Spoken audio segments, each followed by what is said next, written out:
પાયલ સાકરિયા, સુરત મહાનગરપાલિકા વિરોધ પક્ષ નેતા, આમ આદમી પાર્ટી। આજે સુરત શહેરના તમામ સંગઠન દ્વારા આજે તિરંગા પદયાત્રા કાઢવામાં આવી રહી છે, કારણ કે દેશની આપણી જે સેના છે, આપણી જે આર્મી છે, આપણા જે સૈનિકો છે, એમણે જે પાકિસ્તાનને જડબાતોડ જવાબ આપ્યો છે અને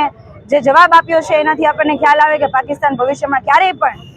ઊંચું આંખ કરીને પણ ભારત સામું ના જોવે, હજી પણ જો એવા કોઈ પણ પરાક્રમો પાકિસ્તાન કરે તો એના માટે સક્ષમ આપણી આર્મી છે, એમને અમે વંદન કરીએ છીએ। જ્યારે દેશ આજે એકજૂટ થઈને આર્મીને વંદન અને સલામ કરતો હોય ત્યારે આમ આદમી પાર્ટી દ્વારા પણ આ કાર્યક્રમ કરવામાં આવ્યો છે અને સાથે સાથે અમે સરકારને કહીએ છીએ, આર્મીશ્રીને પણ કહીએ છીએ કે જ્યારે પણ જરૂર પડશે દેશ સેવામાં ત્યારે અમારા આમ આદમી પાર્ટીના તમામ કાર્યકર્તાઓ એમની સાથે છે। જ્યારે પણ જરૂર પડશે ત્યારે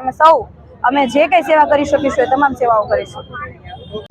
આજના ડિજિટલ યુગમાં MTV ગુજરાતી ન્યૂઝ ચેનલ આપના મોબાઈલમાં જોતા રહેવા માટે ઇન્સ્ટાગ્રામ પેજને ફોલો કરો અને YouTube ચેનલને સબસ્ક્રાઇબ કરો।